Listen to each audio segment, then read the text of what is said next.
সকাল সকাল রেডি হয়ে কোথায় যাচ্ছি অবশ্যই বলবো, কিন্তু তার আগে তোমাদেরকে আমি একটা জিনিস দেখানোর জন্য চলে এসেছি। তো আমার খুব ভালো লাগলো, পুরনো অনেক কথা মনে পড়লো, তাই জন্য আমি ভিডিওটা অন করলাম। এই যে গাড়ির এই ব্যাকে, এই দেখো একটা কি সুন্দর জিনিস দেখতে পাচ্ছ, এইটা হচ্ছে আমার বিয়ের মুকুট। যেদিন আমি সাজতে গেছিলাম বিয়ের দিনকে, আমি এইখানেই বসেছিলাম আর এখানে এই মুকুটটা রেখেছিলাম। আর হ্যাঁ, আমি যে মুকুটটা পরেছিলাম ওটা আমার নিজে হাতে বানানো, আর এইটা কেনা। তো আমি দুটোই নিয়ে গেছিলাম, ওরা বলেছিল যে ওইটা পরাবো, ওটা তোমার মুখের সাথে ভালো যাচ্ছে। আমি মোট তিনটে মুকুট মানে রেডি করেছিলাম, একটা এটা কেনা, আর একটা কেনা আমি বৃদ্ধিতে পরেছিলাম, আর যেটা বানানো সেটা আমি রাত্রে পরেছিলাম বিয়ের। আর এইটা এখানেই গাড়িতে ছেড়ে রেখে গেছিলাম।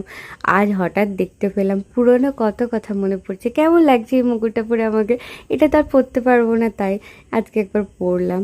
আর এই যে বিলটা দেখছো, এইটা হচ্ছে আমাদের মন্দারমণির যে মানে রিসর্টে ছিলাম, ওখানে বিল আমাদের প্রি ওয়েডিংয়ের সময়। তো সেই কথাগুলো মনে পড়ছে। এখনও কোনো ফটো ভিডিও আসেনি আমাদের, যেহেতু লেট করে করেছি সব কিছু। যাই হোক, আবার যেখানকার জিনিস সেখানেই রেখে দিই। মাঝে মধ্যে গাড়িতে যখন যাই দেখতে ভালো লাগবে। আর কোথায় যাচ্ছি নেক্সট ব্লগে জানতে পারবে। টাটা।